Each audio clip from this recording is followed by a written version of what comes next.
नमस्कार दोस्तों, स्वागत है मेरे यूट्यूब चैनल में। आज मैं भारत की आज़ादी का सच एपिसोड 5 भाग 5 आपके सामने प्रस्तुत करने जा रहा हूँ। अगर आपने मेरे पिछले का अंक भाग 1, 2, 3 और 4 को फॉलो नहीं किया है तो आपको भाग 5 समझने में काफ़ी परेशानी होगी। इसलिए मेरी आप लोगों से रिक्वेस्ट है कि प्लीज़ मेरे भाग 1, 2, 3, 4 को जाकर कृपा करके देखें। तो भाग 5 में उस सोमनाथ के मंदिर को महमूद गजनवी नाम का एक व्यक्ति एक वर्ष आया और वह अरबों खरबों की संपत्ति लेकर चला गया। दूसरे साल फिर आया, अरबों खरबों की संपत्ति लेकर चला गया। तीसरे साल फिर आया, फिर लूट कर गया। ऐसा वह 17 साल लगातार किया। वह बराबर आता रहा और लूट कर हिंदुस्तान से संपत्ति लेकर जाता रहा। यह जो यूरोप वाले देश जैसे अमेरिका, इन देशों में खाने पीने को भी कुछ नहीं था होता था। प्रकृति ने उनको हमारी तरह कुछ भी नहीं दिया। ना उनके पास नेचुरल रिसोर्स है जितने हमारे पास हैं, न मौसम बहुत अच्छा है, न खेती बहुत अच्छी होती थी, और उद्योगों का तो प्रश्न ही नहीं उठता। और 14वीं-15वीं शताब्दी में तो यूरोप में कोई उद्योग नहीं होता था। जी हाँ, ये सच्चाई है। उससे पहले भी लूट चली हमारी महमूद गजनवी के पहले। जैसे लोग हमको लूटते रहे, महमूद गजनवी जैसे लोग हमको लूटते रहे शुरू से। लेकिन वास्को डी गामा ने आकर लूट को जिस तरह से केंद्रित किया और ऑर्गेनाइज्ड किया, यह समझने की ज़रूरत है। उसके पीछे क्या हुआ? पुर्तगाली लोग आए, उन्होंने 70 से 80 वर्षों तक इस देश को जमकर लूटा। पुर्तगाली चले गए इस देश को लूटने के बाद। फिर उसके बाद और उसके पीछे फ्रांसीसी आए, उन्होंने इस देश को लूटा। उन्होंने देश को खूब जमकर लूटा 70 से 80 वर्षों तक। जी हाँ, 70 से 80 वर्षों तक। उसके बाद डच आ गए हॉलैंड से, उन्होंने इस देश को लूटा। उसके बाद अंग्रेज आ गए हिंदुस्तान में, लूटने के लिए नहीं बल्कि इस देश पर राज्य भी करने के लिए।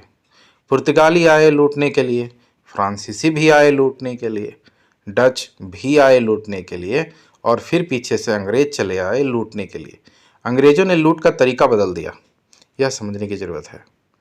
अंग्रेज़ों से पहले जो भी लोग लूटने के लिए आए वो आर्मी लेकर आए। आर्मी लेकर आए थे तो बंदूक लेकर आए थे, तलवार लेकर आए थे और ज़बरदस्ती लूटते थे। अंग्रेज़ों ने क्या किया कि लूट का सिलसिला बदल दिया और उन्होंने अपनी एक कंपनी बनाई। उसका नाम दिया east India company. East India company को लेकर सबसे पहले सूरत में आए। जी हाँ, सूरत में, जो इसी गुजरात में, जी हाँ, जो सूरत गुजरात में है।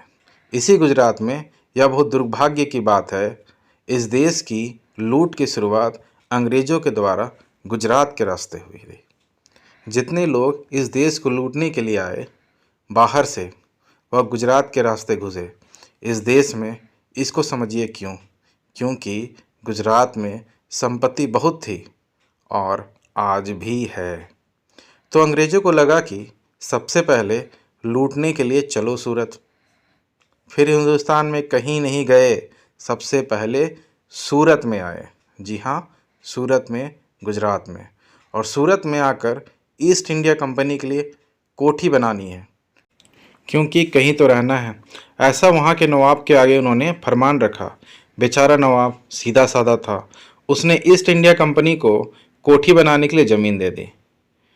कभी आप जाइए सूरत में, वह कोठी आज भी खड़ी हुई है, यानी आज वो कोठी आज भी मिलेगी आपको। उसका नाम है कपूर विला। कपूर विला कैसे पड़ा, ये सोचने की बात है। एक अंग्रेज था, उसका नाम था जेम्स कपूर। सबसे पहले ईस्ट इंडिया कंपनी के उनमें से एक अधिकारी था जेम्स कपूर। तो जेम्स कपूर ने अपने नाम पर उस कोठी का नाम रख दिया कपूर विला।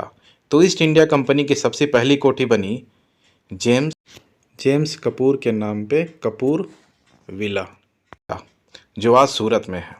सूरत के लोगों को मालूम नहीं था कि जिन अंग्रेज़ों को कोठी बनाने के लिए हम ज़मीन दे रहे हैं, बाद में यही अंग्रेज़ हमारे खून के प्यासे हो जाएंगे। अगर यह पता होता तो कभी अंग्रेज़ों को सूरत में ठहरने की भी ज़मीन नहीं मिलती।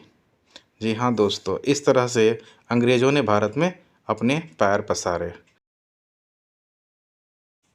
अगर आप मेरे चैनल में नए हैं तो मेरे चैनल को बिल्कुल सब्सक्राइब करना ना भूलें और जितना से जितना हो सके ज़्यादा से ज़्यादा मेरे चैनल को शेयर करें, लाइक करें एंड अपना सुझाव देना बिल्कुल ना भूलें। कमेंट बॉक्स में अपना सुझाव अवश्य लिखें और अपना प्यार बनाए रखें।